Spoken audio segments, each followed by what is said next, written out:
On the surface, Belle Gunness appeared to be a solitary widow residing in the American Midwest during the late 19th and early 20th centuries. However, beneath this facade lay a serial killer responsible for the deaths of at least 14 individuals. Estimates suggest that her total number of victims may have reached as many as 40. After killing her husbands, a Norwegian-American woman placed advertisements in newspapers to solicit investors for her farm.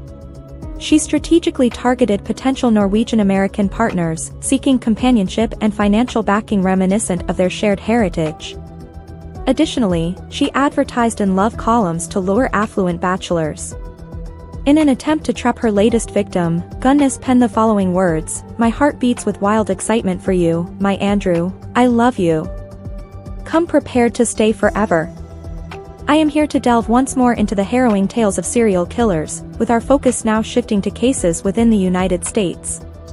Unlike past narratives centered on male perpetrators, today's account concerns a female figure, Mrs. Brynhild Bolsdatter Storst. Born on November 11, 1859, in Selbu, Norway, her early years remained shrouded in mystery.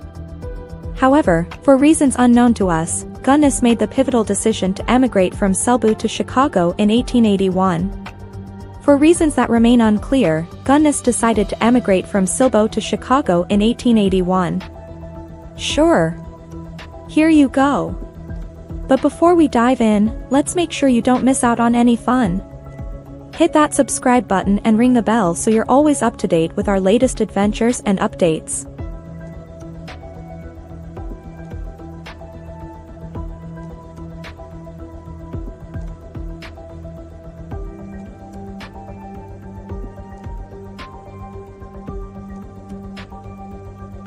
In 1884, Gunness entered into matrimony with her husband, Mads Detlef Anton Sorensen.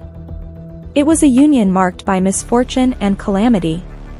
Together, Gunness and Sorensen initiated a business venture by opening a candy store. However, this enterprise met a devastating end when it quickly succumbed to an enigmatic fire.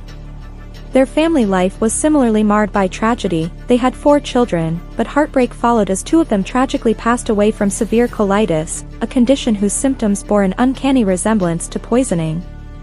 The year 1900 brought further disaster when their home also burned down under suspicious circumstances. Nonetheless, similar to the earlier incident with the candy store, Gunness and Sorensen were able to collect substantial insurance settlements for their losses. On July 30, 1900, tragedy struck as Sorensen succumbed suddenly to a cerebral hemorrhage. Notably, his death occurred on the final day of his existing insurance policy and coincided with the inception of a new one. As a result, his widow, Belle Gunness, was able to collect benefits from both policies, amounting to what would be approximately $150,000 today, a confluence of events that uniquely allowed her to do so. At the time, these circumstances were perceived merely as an unfortunate coincidence.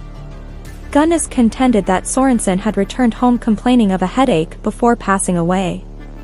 Subsequently, Belle Gunness left Chicago along with her daughters, Myrtle and Lucy, and her stepdaughter, Jenny Olsen. Buoyed by newfound wealth, she acquired a 48-acre farm in LaPorte, Indiana. It was there that she endeavored to begin anew. Neighbors described Belle Gunness as an exceptionally strong woman. One individual who assisted her with moving testified that he witnessed her lifting a grand piano on her own. Shortly thereafter, in April 1902, Gunness remarried, taking Peter Gunness as her husband. A series of tragic events soon unfolded at the Gunness household. First, Peter's infant daughter from a previous relationship passed away under mysterious circumstances. Then, in another bizarre incident, Peter himself died, supposedly due to a sausage grinder falling on his head from a shaking rack. Although the coroner remarked that the occurrence was a bit strange, it was ultimately deemed an accident. Gunness wasted no time in collecting her late husband's life insurance policy following these tragedies. Amidst these events, Jenny Olsen, Belle's daughter, seemed to be acutely aware of something amiss within their home. Reportedly, she confided to her schoolmates that, "My father was killed by my mother," adding disturbingly that "I hit him with an axe and he died. But don't tell anyone." Subsequently, Olsen vanished without explanation. Initially claiming she had sent Jenny to study in California, Belle's story unraveled when years later Jenny's remains were discovered buried in the family pig pen.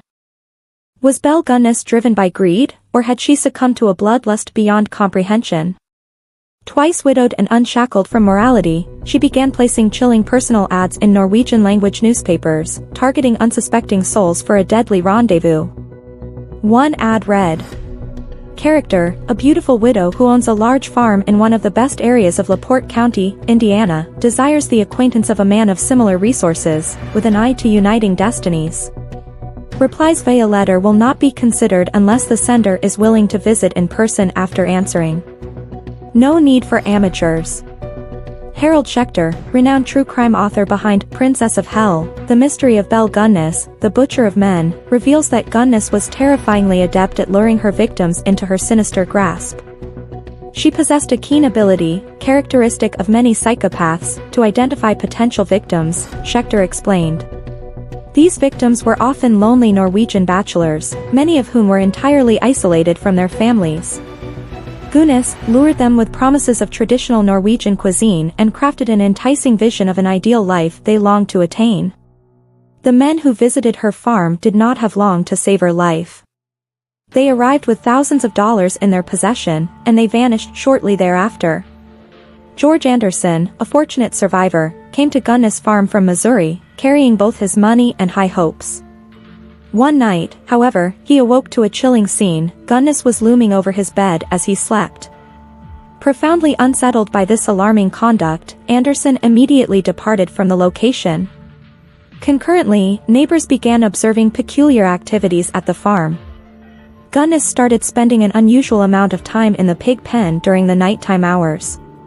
Additionally, she seemed to be purchasing a significant number of wooden boxes while men continued arriving at her doorstep, only to disappear without any trace soon after.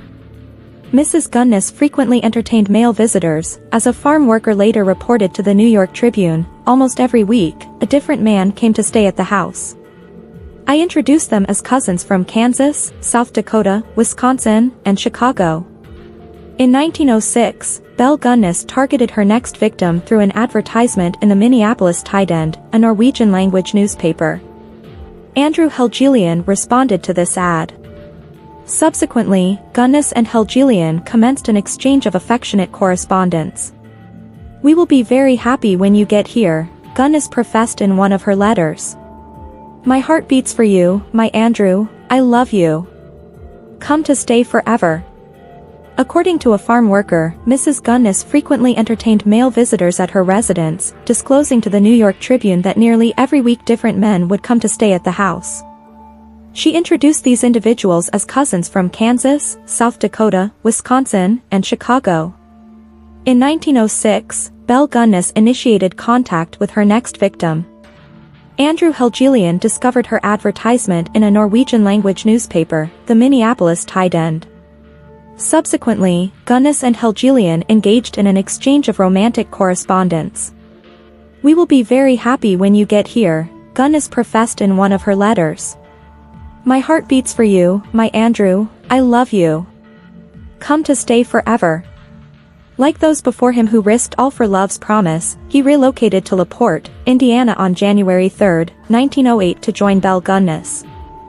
Following his move, he vanished without a trace.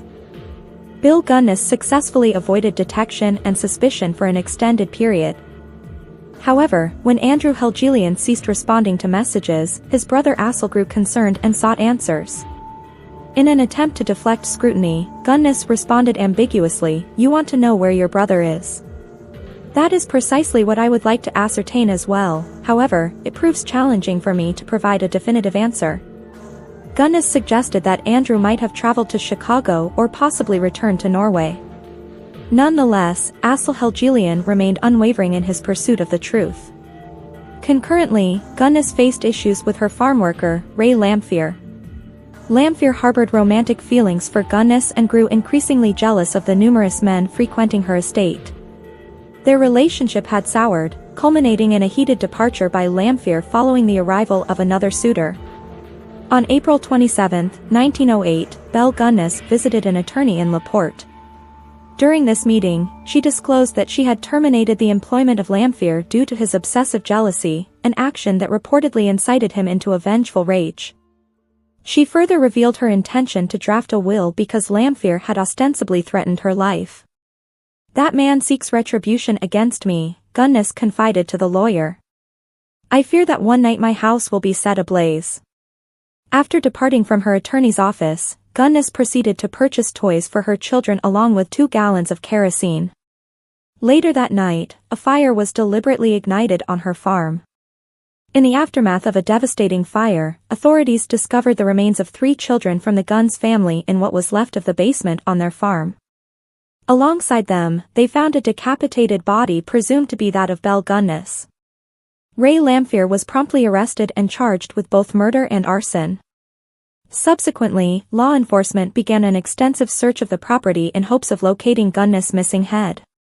News of the appalling discovery rapidly disseminated across the nation.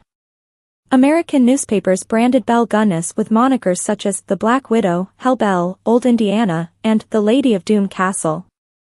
Her residence was depicted by journalists as a horror farm and a death garden.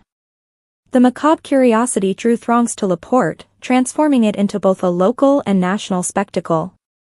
So pervasive was this fascination that merchants capitalized on it by vending ice cream, popcorn, cake, and an item referred to as Guinness soup to the visiting public. During this period, Asle Helgelian read about the incident and felt compelled to visit the site in search of his brother. Despite nearly abandoning his quest, Helgelian ultimately decided he could not leave without making every effort to find Andrew's remains. He thereafter assisted authorities by meticulously sifting through the charred debris for any trace or clue related to his brother's fate. "I was not satisfied," Helgelian recalled, "so I returned to the cellar and inquired of one of Gunn's farmhands if he knew whether there had been any holes or digging activities conducted around here during the spring. Indeed, a farm worker confirmed that Gunness had instructed him to fill several dozen holes in the ground, which were subsequently covered with trash." In search of clues regarding his brother's disappearance, Hegelian and the farmhand began excavating a mound of dirt within the pig pen. To their horror, they unearthed Andrew Helgelian's head, hands, and feet, concealed inside a beanbag. Further excavations yielded other shocking discoveries. Within 2 days, investigators found a set of 11 bags, containing a dismembered arm from the shoulder down and masses of human bones wrapped in cloth. The authorities could not identify all the bodies. But they were able to identify Jenny Olsen, Gunness' daughter who left for California. It soon became clear that Gunness was behind some horrific crimes. During this time, authorities faced significant challenges in confirming the identity of the headless body discovered on the charred farm. While investigators recovered a set of teeth from the debris, there was considerable uncertainty regarding their association with Belle Gunness. The recovered body appeared remarkably small to be that of Gunness. Even genetic examinations conducted several decades later, under conditions previously influenced by Gunness, failed to conclusively determine whether she perished in the fire. Ultimately, Ray Lamphere faced charges of arson but not murder. When questioned about Gunness' alleged crimes, he responded, "I do not know the so-called crime house. I did work for Ms. Gunness for a period, but at no point did I witness her committing any murders, nor was I aware that she had killed anyone." So, on his deathbed, Lamphere spills the beans. He confesses to a fellow inmate that he and Gunness had whacked a whole bunch of dudes together, 42 to be exact. He says she'd Mickey Finn their coffee, bash their heads in, chop 'em up real good, stuff 'em in bags, and then burial duty fell on me. Lamphere landed himself in the slammer because of his connection to Gunness and that fire at her place. But hold on a sec, did Lamphere start the fire? And did Gunness kick the bucket in that whole thing? Years down the line, whispers started going around that she might have faked her demise to skip out on facing charges. Maybe she just wanted to be free and clear to keep on bumping people off. That's a creepy twist. Adding to the whole mystery, way back in 1931, a woman named Esther Carlson gets pinched in Los Angeles for offing a Norwegian dude with poison, all to get his cash. The crazy thing is, that she dies of TB before they can put her on trial. But here's the kicker, people couldn't shake the feeling she looked mighty similar to Gunness. On top of that, She even had a picture of kids who were practically twins for Gunness' brood. Spooky, right? It is still uncertain when and where Belle Gunness actually died. Thank you so much for journeying through to the end of this story. If today's tale brought horror to your heart, don't forget to hit that like button. Wishing you joy and safety always.